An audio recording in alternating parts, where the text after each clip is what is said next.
The five aggregates are also called the five skandhas, which translate into heaps, collections, or groupings.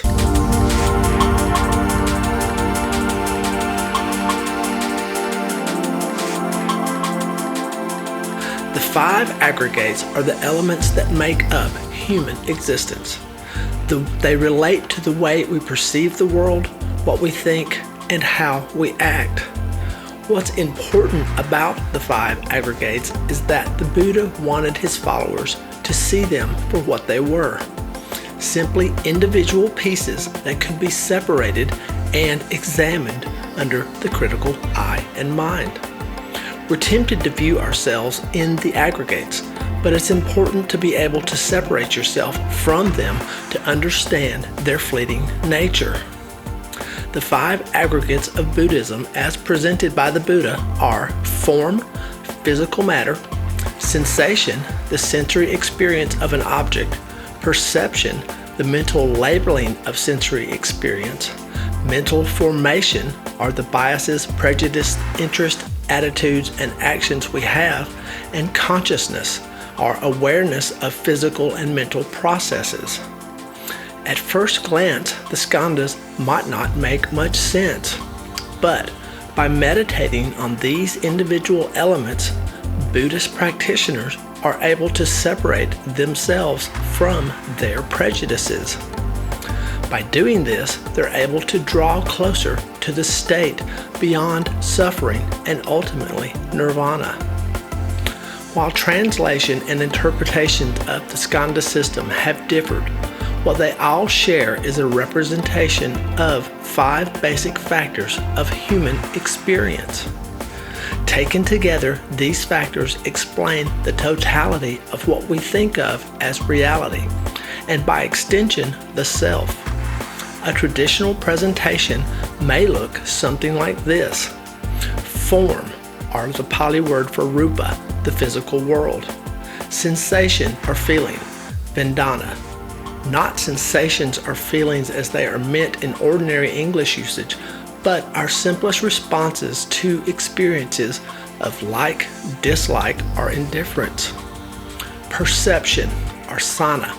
Again, not perception as conveyed by ordinary English, but the recognition or interpretation of sense objects followed by mental labeling.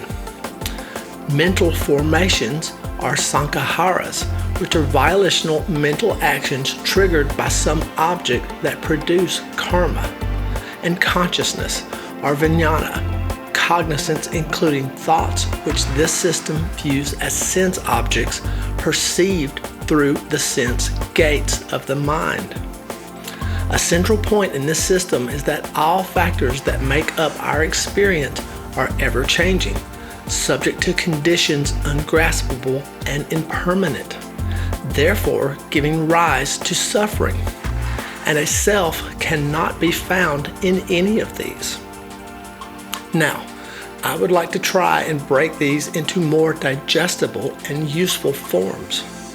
To do so, we must make distinctions between direct, moment-to-moment experiences and the mental projections that we add on top of those experiences.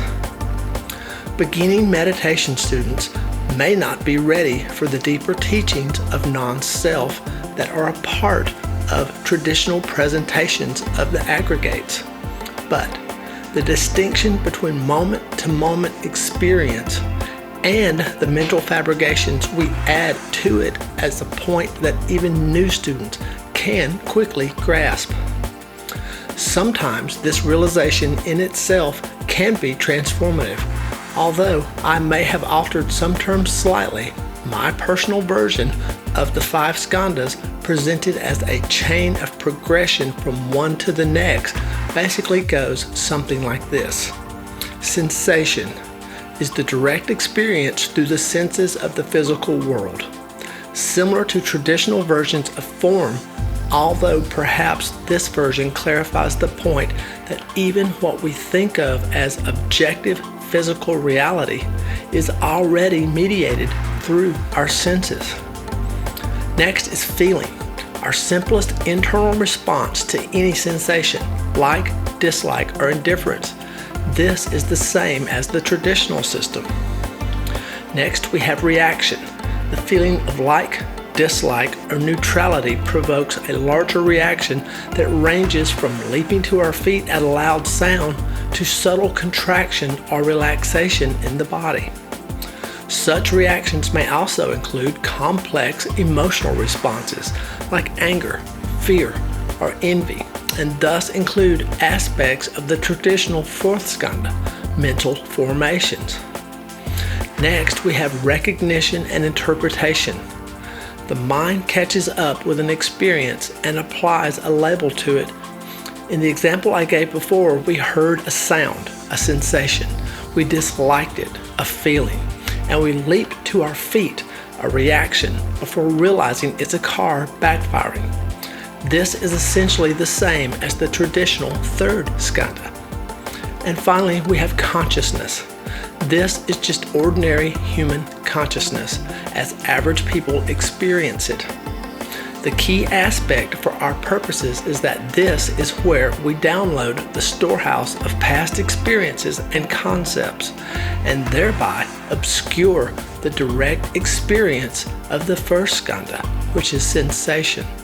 This often creates confusion and suffering in the process and the mind. In the example I gave, this is where our mind latches on to the loud sound and runs off thinking about our neighbor's noisy car, how he's probably disconnected the emission system and is pumping out noxious chemicals and damaging the health of the planet. How is it that we become so dependent on fossil fuels to begin with? And how, if we don't do something to intervene, the human race is probably doomed, and so on. You see, our minds have turned a simple sound into the end of the world.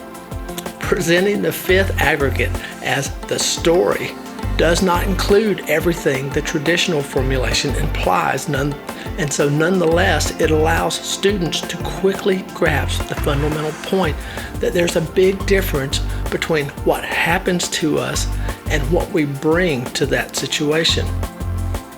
Here lies a key to relieving suffering and creating a more satisfying life for ourselves and for those around us. So for example, we may all have days in which nothing bad actually happens to us. But how often is there a day when we don't find some excuse to suffer? Our suffering in this case is caused by confusing reality with concepts and judgments based largely on past experience, by our conditioning, in other words. Importing fear and other painful emotions into an otherwise neutral or even benign moment. For this reason, I now call the five skandhas the five conditions, a term pulled from a common version of the Heart Sutra, a core text of Mahayana Buddhism.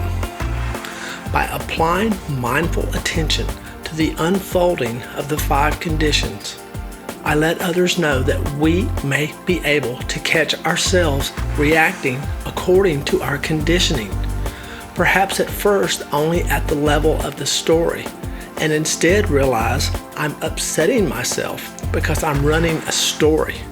Nothing has really happened to justify this level of upset. So what's the result? Perhaps we can let go, return to the direct experience, and spare ourselves unnecessary suffering. Stories, of course, are made up of thoughts, those mental sound bites that intrude upon direct experience and that we let go of in meditation.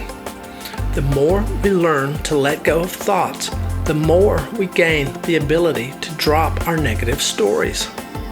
As we continue to practice, we may begin to catch ourselves earlier in the chain, perhaps even noticing dislike at the feeling level and choosing a mindful response rather than an automatic reaction. This practice may sound simple, but it has huge ramifications. How many relationships are ruined because of mental projections, fabrications, stories of past wrongs and rejections. How many wars have started over ideas that had little to do with reality? Meditation is the tool we use to let go of unskillful thoughts, and we can put this into practice in our daily lives by being mindful of the 5 conditions. And so, like many of the other skillful means the Buddha taught to adapt the Dharma to contemporary life, our understanding and our approach to the skandhas continues to be timeless wisdom in ways he may never have anticipated. That, my friends, is timeless wisdom and truth that will span time. What we call life is the combination of the 5 aggregates, a combination of physical and mental energies. These are constantly changing. They do not remain in the same for 2 consecutive moments. Every moment we are born and die, but we continue. If we can understand that in this life, we can continue without a permanent, unchanging substance like self or soul. We should strive to understand that those forces themselves can continue without a self or a soul behind them, after the non-functioning of the body and onward into Nirvana. As always, peace and love, Jim.